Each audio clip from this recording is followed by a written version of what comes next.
the time where we expect to hear more of the voices of its members in propagating peace, in engaging its stakeholders to ensure that we protect the peace that we enjoy here in this country. As a result, the Christian Council of Ghana has constituted a 21-member eminent persons group of political or religious leaders, actually, to ensure that they propagate the message of peace and ensure that we maintain it. And as part of their job, they are supposed to visit a number of media houses to get to engage directly with all stakeholders, and that's why they're here this morning. And so we're going to be talking about everything that has arisen as a result of politics in the country. And the question, do we have to wait till elections before we promote the message of peace? Joining us this morning is Reverend Dr. Cyril Fayosi. He's the General Secretary of the Christian Council of Ghana, and Alhaji Ahmed Suleiman Anderson is the Deputy Emir, Ahmadiyya Mission Ghana. Good morning, and thank you so much for joining us. And it's good to have you here. But first question, of course, would be that we've had the entire year to promote peace. Why is it so important to even, increase the call for peace, especially during elections? All right, if I may just make a correction. I am Reverend Dr. Fred Dagley. Oh, sorry. The former apologies. General Secretary. Okay. All right. Apologies for that. The current one. Okay. Yes. Well, I'm glad you mentioned the eminent persons group. Now, this is a 21-member, as you rightly said, cutting across the religious communities in Ghana. That's Christian, Muslim, Ahmadi, Catholics, Pentecostal. And we live for peace. That is not, it is, again, not our job. It is our mission. And so when we have election, we come together just to, united we stand, divided we fall. To just put all our resources together and speak to power, speak to our people, to know that peace is important. We may all have been working together from different angles, but now we work for peace. So that's what the eminent persons do. We do it all the time, not just election. Elections when let's say we move into high gear. Yeah, because of course. Unfortunately, elections in Ghana, political campaigns and elections, even though they are civil activities, have almost become battlegrounds, not of ideas, but of guns and of cutlasses and things and abuses. And we think these things must stop. At least let's begin to speak to those who are engaging in this, that gradually we'll see a time when it will be a peaceful civil duty and not a battleground. So that's what the eminent persons group, it seem to come on board when the election is near. Yeah, of course. But Ghanaians have said overly that they have lost hope in the security services because they expect that they would ensure that peace is maintained in the country and that, the security of each citizen would be, priority. But unfortunately, for a number of reasons, Ghanaians don't feel safe here in the country. And as a result, they feel like then I might as well take the law into my own.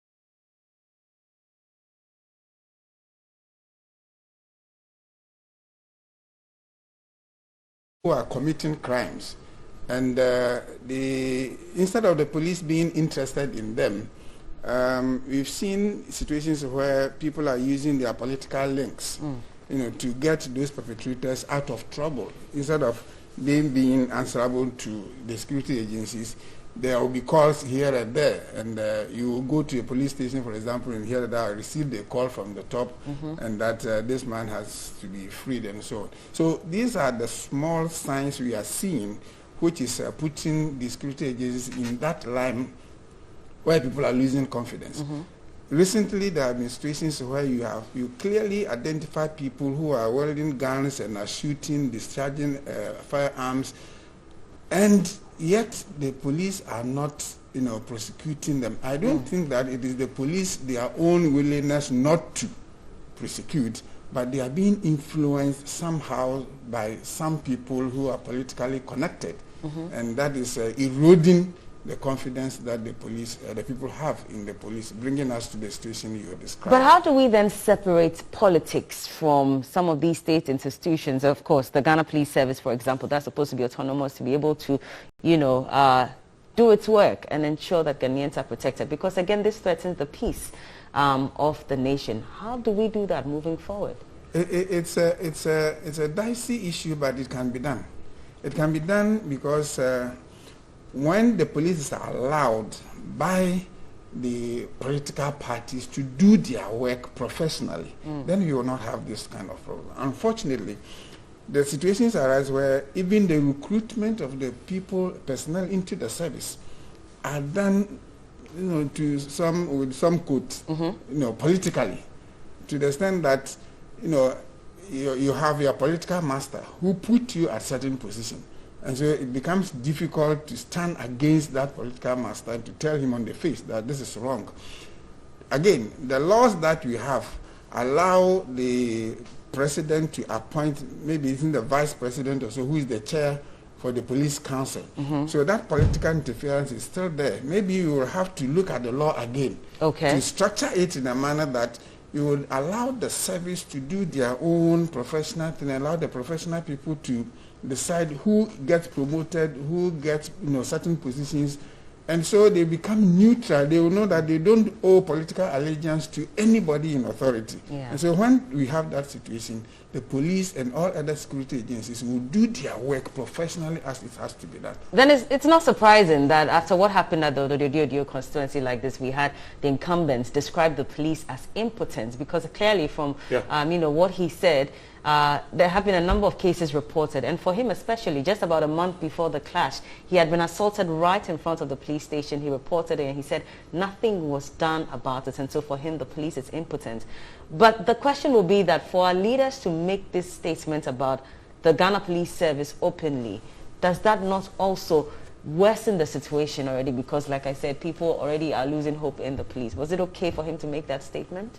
Well, I mean, he may have been pushed to the wall to make that statement, because if what he's saying is true, then it's true. He was beaten there. He had complained and nothing had been done about that. And from the media, we hear that that was not the first time it was done. When he was in power, it was also done to his opponent. You see, this goes to what Haji had just said, that as a country, we need to work together, not just as eminent persons, as citizens, to make sure our democratic practices and institutions are world class. When I say they are world class, every 4 years we come to this cycle, high tension. It's not necessary. Look how others are voting. Maybe we haven't reached there yet, but we should be able to work at it. We should not repeat some of these mistakes. People are voting by post. Over 100 million people voted. You just sit in your house, go to a post office and vote. Why can't we do that? Why do we spend mega resources in doing all of these things? So for now, yes, we must still know that it is the security services who are working for us. And that is part of our job as our calling or our mission as eminent persons, to let these security forces personnel also know that we're also looking at you. You come from this community. You are in this society. Remember, most of us are religious persons. You would face your maker one day. Your acts of commission and omission, you may get away with it with some peanuts and some rewards in this world, but ultimately you will pay for it. If you allow that person to get away with crime and murder instead of arresting them, if you let that political party influence you, all the days of glory are not for one person. Today you are up there, tomorrow you'll be down there. And whoever you should have protected will be your next door neighbor. And you see what happens. So we don't want those type of things around. That's why we must all work together to ensure that there's peace, our structures work, we respect them, and do what is needful for Ghana to progress. How do we avert something like what happened at the Ododio constituency? Because the police has put out over 4,000 hotspots across the country, likely to face some form of violence during the elections, or maybe even before. Clearly with Ododio, that happened way before the elections. How do we avert situations like these? Well, we have also said that it's sometimes part of our own political arrangement. Some of these, pardon me to say, they are products of poverty, unemployment, opportunity, chronism, winner takes all. It's a number of factors that cause this political situation to be a melting pot. So we need, after 63, 65 years or getting to 70 years of being a country, just reconstruct our nation. What do we want? Do we want to spend our resources in doing this where people eat well, they are fed well, they know they have a job, when they go to school, they get employment. They don't spend most of their time getting all 4,000 hotspots. How many police are we going to employ to do this type of work? Should that be what they should be doing, or something else needs to be done? So this is a conversation that is deep, and thank God we are discussing this on the media. We must not only wait, all of us, for just a political season before we talk about this. But what is this experiment called Ghana? Since 1957, are we there yet? Is this what we want to take into the next century? When people are moving forward, going to space, doing all kinds of things, we can't feed ourselves, clothe ourselves properly, sleep properly, and we use our resources, 4,000, when we have homelessness all around us. We've got something wrong. This is a deep conversation. You seem disturbed that we have over 4,000 hotspots, but you remember that in 2016 we had more of that. But in 2016 we had about 5,000 hotspots. Sure. So have we not done better to some extent as a country in terms of reducing the pockets of violence that arise during elections? It is not enough to say that we are reducing the number of hotspots. I mean, just cast your mind back to what happened at Ayawaso. You know, it was a simple one by election. And the kind of violence we witnessed, the brutalities that we saw, it was only one constituency, and yet we saw that violence which was beyond anybody's imagination. So once we identify the hotspot, even if they are two, they are still large enough to cause problems for the whole nation. So we do not only have to say that they are hotspot, but we must be proactive. Hotspot gives us early warning signals. So once we pick those signals, we must be prepared well ahead of time. Not to sit down and wait till the day comes and then we say, oh, this and that had happened. So yes, as eminent persons, like you said, we as religious leaders, we suffer the most when there's violence. Why? Because you know that this country has over 94% of the citizens belonging to one religion or the other. And so when there is violence and people are in trouble, they run rather back to those of us who are the religious leaders. The political actors are only using them for their temporal, benefit. But the long-term effects on the people, has greater effect rather on us as religious. That is why we are up and in arms now, talking about peace even before the elections. We will continue to do it during the elections and even after, after the elections, so that we don't sit down and wake up one day to realize that there is so much trouble that we are unable to control. What would you say about how the president of Ghana currently managed the situation with the Ayawaso West Wogon, by-election, of course, disturbance? Because when the Emil Shores Commission put out their report, of course, we clearly saw the government also issued a white paper.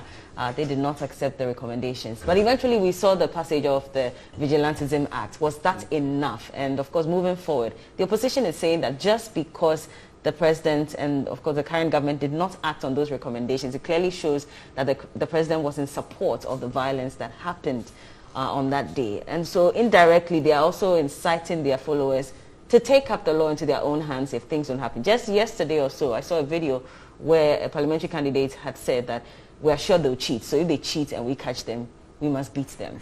And these are comments that we get them passing. And it's not just opposition. We get all of them passing these comments one way or the other. Because again, that same issue about the parliamentary candidate for the MPP saying that they are not sure the police will act. And so if that's the case, they want to take the law into their own hands and protect their ballot box. Is it because the president did not necessarily act on what happened at Ayawaso? And so it's giving room for everyone to assume that I might as well just take the law into my own hands? Our Reverend will come in, but before then I want to make a small point. You see, sometimes I get disappointed in the way our politicians talk. And especially, I think that the president has the opportunity to deal with the situation now. I've heard him, talking about wanting to deal with vigilantism. But I think that it has become too late in the day. There are enough evidence now even to deal with it than to wait till his second term. It will appear that when politicians are not interested in the next election, that is when they act properly. And I'm getting that feeling that probably we are not taking immediate actions now because it might hurt us, politically. Yeah. But we should have people who will be interested to work in the best interest of the nation, regardless of whether or not Ghanaians will give them the second chance to rule. We have had this incident, the Iowa incident we talked about, Kasoa shooting during the registration, Banda issue during the registration. All these are evidence and they are clear. The perpetrators are there, are known. So you must take action now as a deterrent factor to deter people from doing same even during the election. When the people are not brought to book and are punished now, they will be emboldened. And during the election, they think that they will do it and get away with it. So the action we want to take, we must take the action now rather than wait to any future date. I don't know what else, but just to re-echo what he has said, that is what we are suffering from. Impunity. Things are done, the police investigate. These days, by technology, the people are filmed whilst they are committing all this crime, and they get away with it. I wish the 4,000 hotspots we are talking about, the message will go out clearly. Oh, we know where the hotspots are. When you're there and we get you, you will not go scot-free. If I also was Wagon, somebody had gone to prison or paid some price for it, somebody had been fired, somebody had paid some serious price for the Diodo, we will not be talking like that. So when the police will say we are 4,000, people know, oh, we are being watched. Let me tell you, there was the last election, they named a spot that was a hotspot. It was somewhere in the Upper East region. I was sitting with one of the eminent persons, and he said, what? That's near my hometown. He picked the phone and he called and he asked, what makes that place a hotspot? And the guy was shocked, who was on the phone, was shocked that they knew it was a hotspot because there was a chieftaincy dispute over there. So the hotspot does not necessarily mean there's political trouble, but it just means that the situation is such that anything can happen at any time. When the eminent person heard that his backyard was a hotspot, he was scared. But assuming when he called the people, they knew that, oh, we are now on the radar. People are watching us, and when we misbehave, we'll pay the price for it. It would have been a different story. So it's good to list them, to name them, to the security. But when people are tried and they're found wanting, they must pay the price for it. That is how we learn. Lawlessness is our bane. Lack of law enforcement is our problem. That's why you ask, why every 4 years? Why do we come every 4 years to do this? Why can't we live, excuse me to say, like people who really are civilized? We say our brand is peace. What type of peace? Electoral peace or what peace? We can work harder. We can do better as a nation. Should the police service not have been dispatched to all these places by now? I mean, if we're saying that these are hotspots, we have 34 days to elections. We don't have any clear indication that they have dispatched personnel to these areas, unless, of course, they have their way of operating, so there could be a way by which they're going. But should we not know and feel the presence of the police in these areas by now? You see, maybe somebody has said sometimes you see things over and over, you become cynical. Look, I saw, you see the police displaying their tanks and new toys, if I may call them, that we are ready for you. If you can, we'll crash you. They go on pumping and doing all of these things. That is their way of showing we are around here. Now, should our police be seen to be intimidating us, that if we do, we'll crash you? Well, that's what we as citizens should think about. How many do they have? How many do we have? And can they really go to those 4,000 spots? We have seen in some of these spots where the police have been overpowered. Overpowered. Land issue and they just Accra here. So 4,000 spots divided how many are the police if you add all the security forces. So this is not going to be a solution. Yes, it's true. They can be dispatched to some of these spots, but there can be other ways of working through it. That is, again, why we talk about this peace campaign. We've seen some of the impact. Something happened in the community, and the people are shouting, we want peace, we want peace. So the perpetrator is Nobody backs him up and they say, you did it, you paid the price for it. You cannot take this ballot box away. So a civil consciousness, religious consciousness, moral consciousness by the citizens, in addition to what the police and the security forces will do, is what will bring peace in our nation.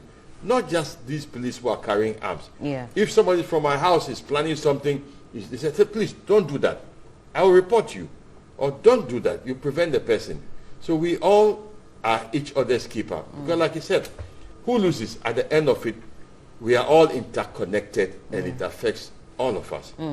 Alhaji, I'll take your final words before we wrap up on this. What would you say? Yes, so the issue of security in our various places, for me, is even a shared responsibility. It's not only for the police and the known security agencies, but we must be, in fact, the best security, in my opinion, is ourselves, if we are each other's keeper. And the fact that the hotspot that we are talking about, like Reverend said, is not only political. Sometimes it is chieftaincy related. Sometimes it is even, these days, yes, very minimal religious. But land issue has become the major trouble we have in this country. Piece of land is sold to 3-4 people, and so they begin, and so they only will want to wait and take advantage of the political season, to bring it up and let it look like it is political. But like I said earlier, if we are not alert and we wait till the D-Day, then all these things will happen and we blame it on politics. So we as religious leaders, as rightly said, do not want to sit down till things get out of hand. We think that all of us must begin to play our roles now. Once we identify that something is going wrong, if we have to report to the police, we have to report to the police. Again, we must also use our own pulpits, to talk about peace at all times. I think that when religious leaders speak, our members hear and they obey much more than even when their political leaders are speaking. So that is why we don't want to sit aloof, but we have begun the process, and it's good that we have come together, not only as Christians, but Muslims and all other religious groups have realized that this is our core mandate, because for us, we have a role to play in ensuring that there is human lives that are protected and there's reconciliation at any given time. Absolutely. And that is exactly what we are doing. Well, thank you so much for speaking to us, and we look forward to having more conversations like these so we can encourage people to protect the peace that we're enjoying as a nation. And of course, do not fight for any political party, because at the end of the day, you and I will suffer. And so thank you so much. I've been speaking to Reverend Dr. Fred Dogbe. He's the former General Secretary of the Christian Council of Ghana, and also Alhaji Ahmed Suleiman Anderson. He's the Deputy Amir, Ahmadiyya Mission Ghana, and they are all eminent persons. They belong to the group of religious leaders that have been put together to form the eminent persons for the Christian Council of Ghana, and they are preaching peace. And yes, December 7 elections is coming up shortly. Just remember, Ghana first. Protect your peace. And they say peace, a catalyst for national development. Say yes to peace. Thank you so much. Thank you. And yes, TV3 New Day continues.